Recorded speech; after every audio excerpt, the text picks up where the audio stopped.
Hello, everyone. Welcome to another Purposeful Conversations with me, Emee, here in the PAMI Code Facebook group. And I'm really excited to welcome our very special guest today. She's a certified health coach, and we're here to talk about mindset hurdles for people over 40.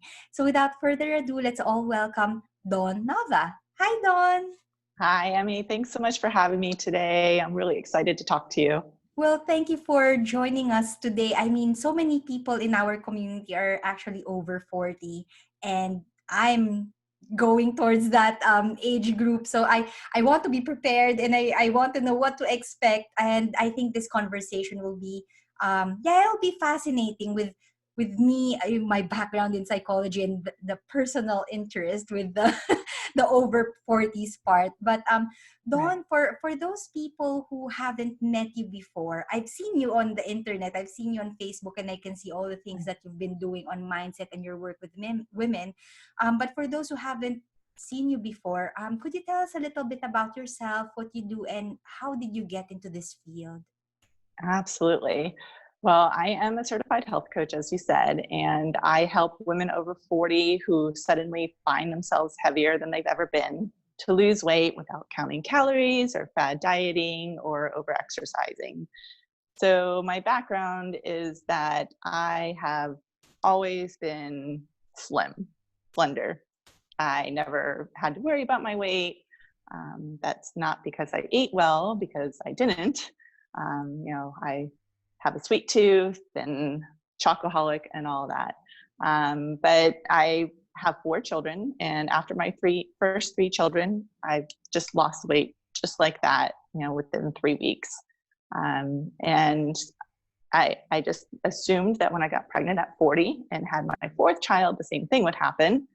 And then all of a sudden, he's born and the weight doesn't come off. It stays in my belly. Months pass, then years pass.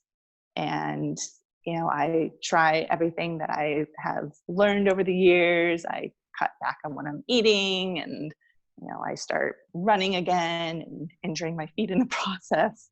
And nothing was working. And it was taking its toll on me, not just physically, but mentally as well. It affected my energy. It definitely affected my mindset. I wasn't the parent who I wanted to be. And I didn't understand what had happened to my body, because I felt like it was abducted by aliens overnight. It It wasn't wasn't what you were going used to. It's like, what happened here? exactly. And so I set out on a mission because I was a certified health coach at the time. And so I tried all these different strategies and kind of did different combinations of things that until I finally learned what worked for me and helped me lose the weight. But I want to make sure that I did so in a way that I wasn't restricting myself or depriving myself, because I wanted to lead a, a lifestyle that I could follow. Yeah. I didn't want to be in the mindset that, I can't have that, I can't eat, I'm eating too much, or I have to count the calories or anything like that. That's just not how I wanted to live. Yeah, you still want to have the freedom to enjoy your life, but Absolutely. also still to keep the healthy weight that you have. First, to lose. Did you say that you have to lose the weight around your waist, or what? Right. That's something that many women over 40 struggle with. All of a sudden, we've got belly fat that we've never had before, and it literally seems to appear there like overnight. Oh, wow. One day you wake up and you It's can't button just your pants there. Okay, anymore. I don't Yeah. have that yet. So thanks for the warning. It doesn't mean that it's inevitable. There are steps that you can take to make sure that it doesn't happen, but it's also very reversible, and you do it in a positive way, so it improves your health overall and your energy and your libido and mindset, and you can think clearly and so on and so forth. Yeah, certainly. I mean, I'm just looking at my mom and from her pictures when she was younger. And actually, she passed on some of her clothes when she was younger to me. And some of her clothes I couldn't fit. She was like a stick Oh, wow. I saw her pictures when she was a teenager. She's like a stick. You might think that I'm skinny, but my mom was even skinnier. But I think when she maybe when she passed 40 or 50, that's when she started gaining weight. And I'm thinking I might follow that path. I eat healthily. I still Mhm. consider myself relatively skinny, but I have to be mindful and not necessarily, as you've said, I don't want to come to a point where I'm watching my calories and so on and so forth. But I still want to have the freedom, the kind of lifestyle where I could still enjoy my food, I could still enjoy physical activity, enjoy my life, and not have those restrictions because I want to lose the weight and I want to maintain a healthy weight. Absolutely, absolutely. And weight gain over 40 is just, it's not a calorie issue, it's hormonal, because Mm. once we hit 40, we're entering perimenopause and our body is going through all sorts of changes to prepare us for menopause. And so our hormones are going haywire. And so it's just a matter of learning how to eat so we can balance our hormones. And that way we're not getting that extra layer of fat around our bellies. And we feel so much better and we're so much healthier. Sure. And I'm just thinking about, because you did mention that it's about mindset. When it comes to mindset hurdles for women over 40, what sort of hurdles, what sort of mindset hurdles have you seen, common patterns that you've seen with the people you've been working with? Well, most of the women I speak to are really struggling with energy, but um, in particular, self confidence, because unfortunately, in our culture, as women age, there is just this negative perception of what happens. For example, our hair starts graying, and we feel the need that we need to color that to cover it up. Whereas, when a man starts graying, it's Silver considered, fox. yes, he's very distinguished. And same thing with wrinkles.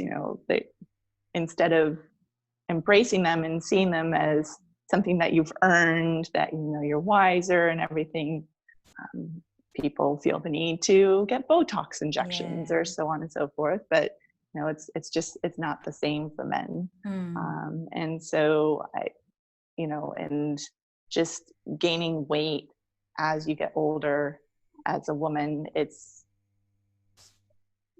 society just views you differently. You feel the need to maintain the body that you had when you were 25, and that's Mm. just not realistic, because your body doesn't work like it did when it was 25. So instead of, we feel ashamed of our bodies instead of embracing them and honoring them for everything that they've done for us over the past several decades, like Mm. birthing children. Yes. We have that, we have that facility, if you like, we have a uterus.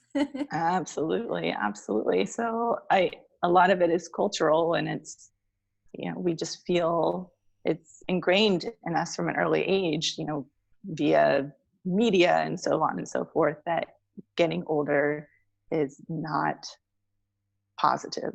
Mm. It's I suppose there are some movements right now where we try to encourage graceful aging, but because of what we see on the media and the social media, how women just, they're afraid of aging, and as you've said, with the hair, with the weight, with the skin, and they will go through extreme lengths to, what's the word I'm looking for? To stop, not really, at least to, not even to stop, maybe even to reverse. I mean, have you seen right. Madonna and all these Oh, women who are, I don't know how old she is, she 60 plus or something.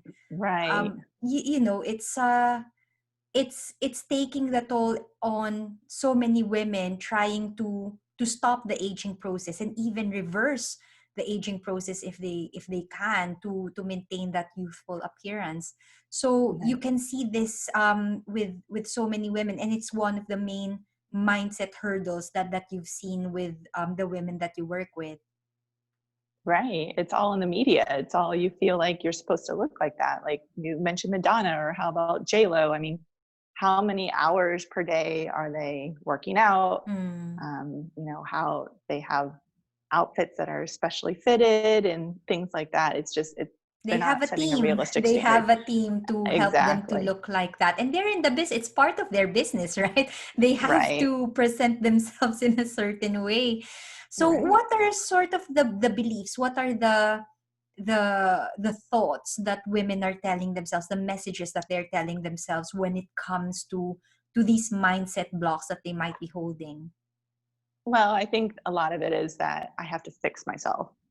There's something wrong with me. You know, they call themselves overweight and they tell themselves all sorts of negative thoughts. And I was totally guilty of this. You know, what's wrong with you? Why can't you stop yourself from eating? You know, this is all your fault. You know, what are you doing wrong? You know, look at myself in the mirror and tell myself things that I would never tell anybody else. Mm. But and yet it was okay to tell myself. You're being rude to yourself. Exactly, exactly. And women are so hyper focused on the number on the scale that they lose sight of everything else that you can benefit from just you know, shedding the excess weight. I'm not saying, I don't encourage people to try to get back to their 25-year-old body. I just try to encourage women to get to a healthy weight and a healthy body. But it's not about the number on the scale. But so many people are, you know, weigh themselves every day, and you know, that's not reliable because there are so many factors. Your weight fluctuates and things of that nature. But the biggest predictor of being able to lose weight is your mindset. So if you carry that negative mindset, it's going to negatively impact your ability to reach your goals. Mm. Right. I have to say though, when it comes to weight, I haven't really checked my weight since I gave birth. I was checking my weight when I was pregnant because they had to check my weight Right, and the right. baby's weight and all that. But to weigh myself personally, I think the last time was when I was a child. It was when it That's wasn't fantastic. really it wasn't really a habit of mine to check my weight. For me, I just check how I feel, and Mm-hmm. if I feel great, I feel great. If I don't feel great, then something's not going well. You know what I Right. mean? So it's I haven't really been that weight conscious. And so I don't know, maybe that's why I don't really have a weight problem.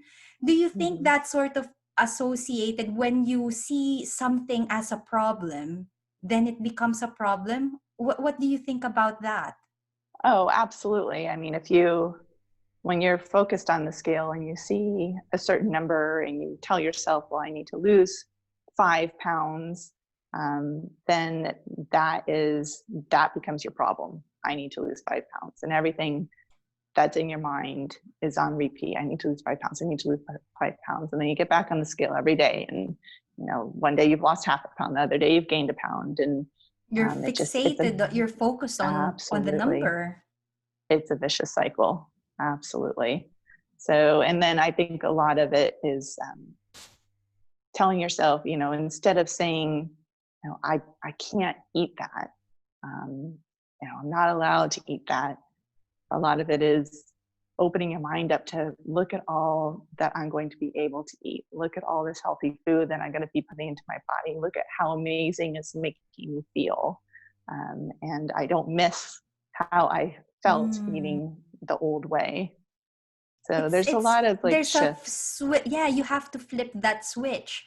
Instead of Right. focusing on what you can't, you're actually focusing on the goodness of the things that you can do.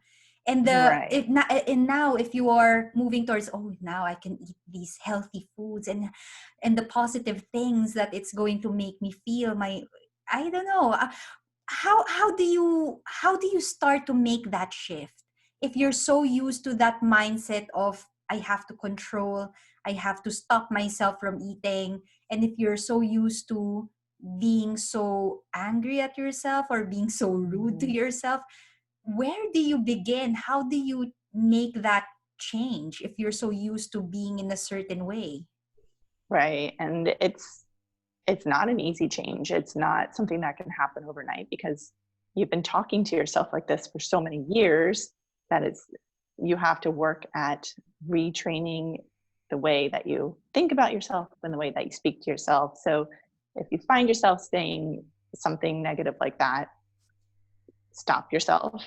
And even out loud, like if you're looking at yourself in the mirror and you're making all sorts of derogatory comments about your body, say out loud, stop. Just, stop your mind.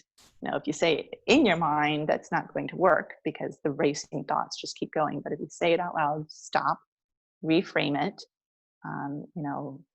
I'm so grateful that my body gave birth to 4 children, and I'm looking forward to nourishing it in a way that will make sure that I have energy for my kids and that, I can feel, ready to go out in the world confidently, things like that. So that's the first step.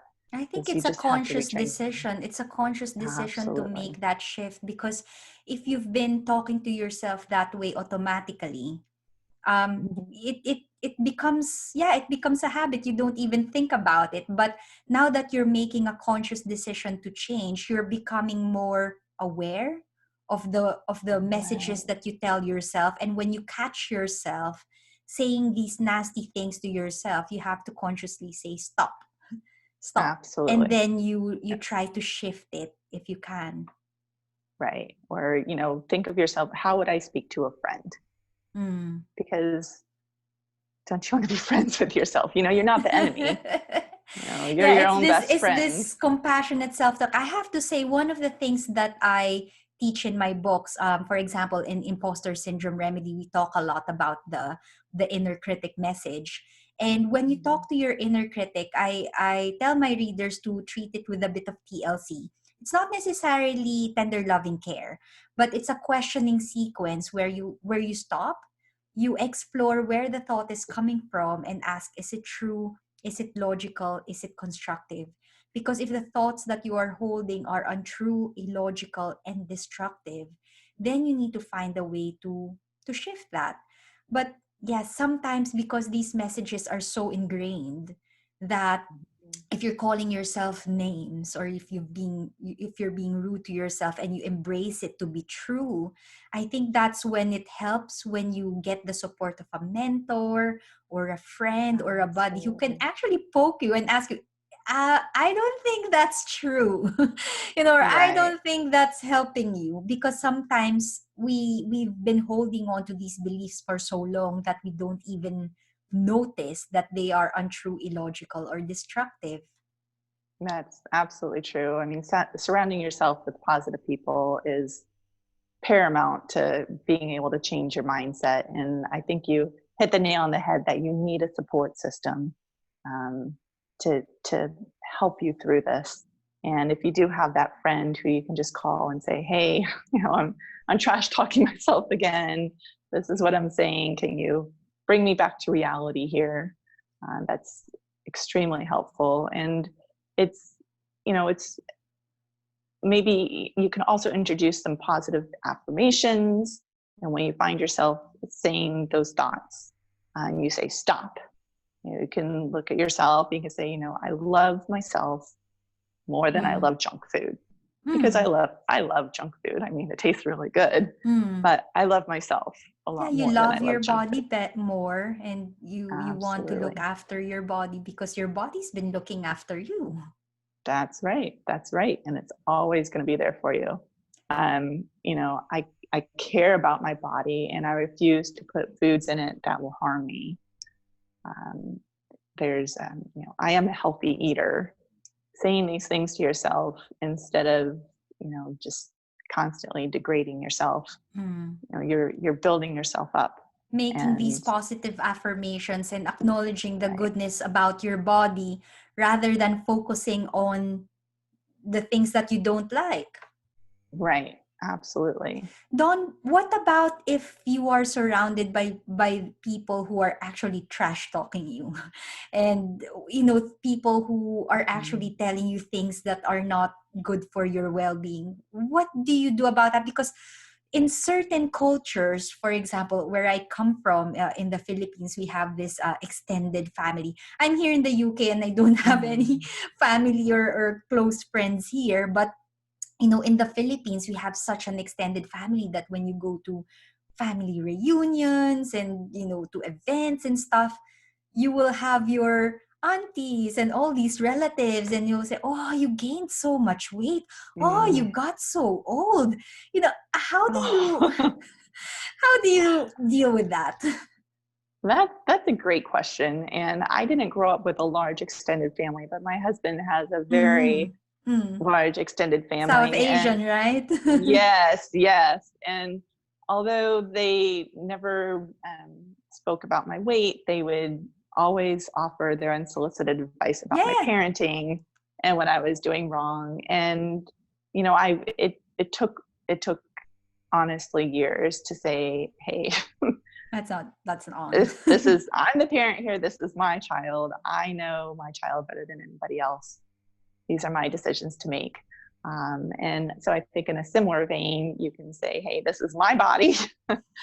I know it best, you know, and I it's sensitive because I guess it depends on the family dynamic, but I think Mm. you have to be able to um, do some inner dialogue and again Right. ask what you asked, is this true?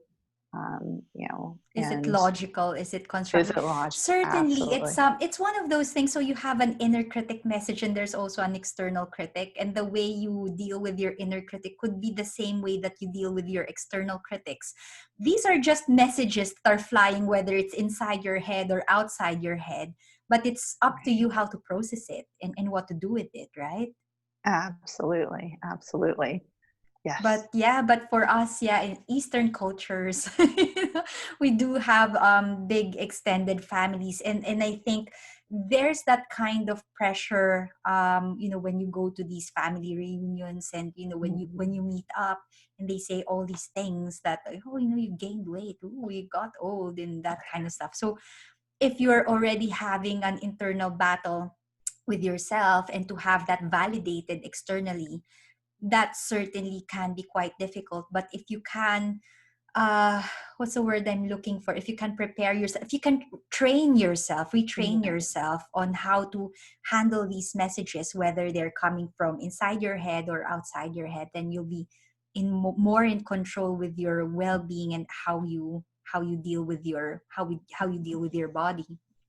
Right. And I totally agree with what you said to prepare yourself because you know what you're walking into. So you'll have to take some time before you enter that situation to build yourself up, to mentally, prepare yourself for what For maybe. what might come. Exactly, Certainly, I exactly. mean, for us in psychology, we do have all these mental imagery and visualization practices that even before you go into a relatively stressful situation.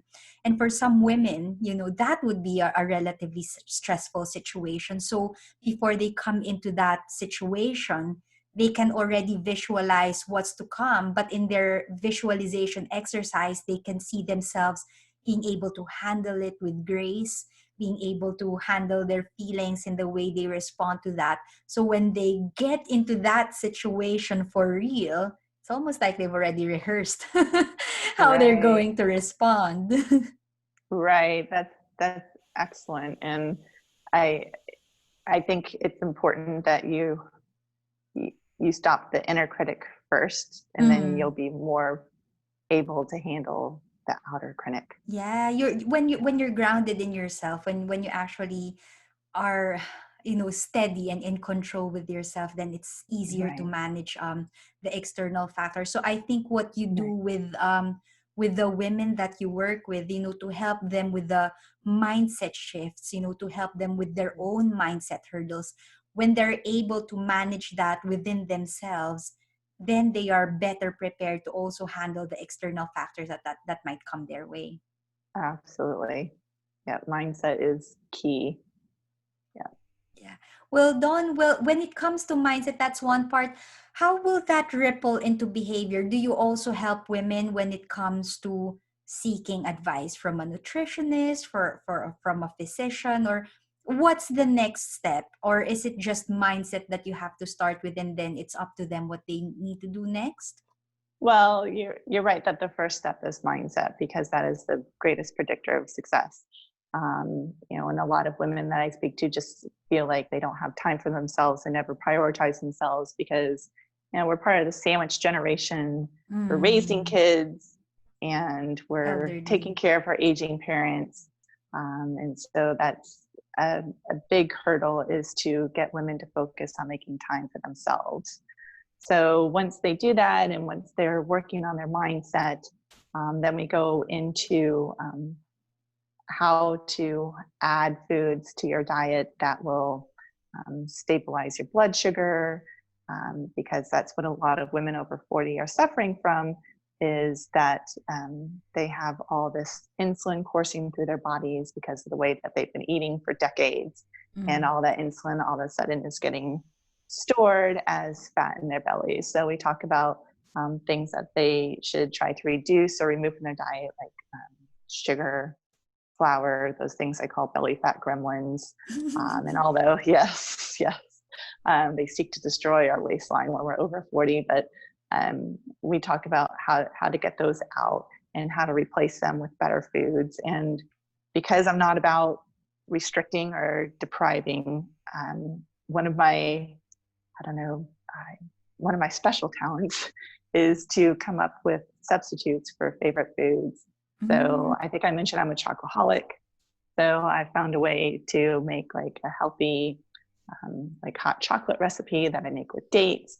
Or I Ah, found online this amazing, substitutes. Yeah. absolutely, chocolate cream pie that's made with dates and things like that. So I try to, like I said, Look for one of the mindset. ways. Yeah. Right, right. It's not that I can't have this, it's that I can have this, but I can also make it good for me. Yeah, yeah. Oh, Yeah, that's wonderful. So, yeah. yeah, start with mindset and then you can guide them through practical things to make Right. their lifestyle healthier, to make their diet healthier without necessarily restricting what they like, really. Absolutely, absolutely. Like people who are big soda drinkers, we can introduce like seltzer water, because a lot of people crave that fizz. And Yeah. so, yeah, yeah. So it's just finding, it's not removing these foods from your life.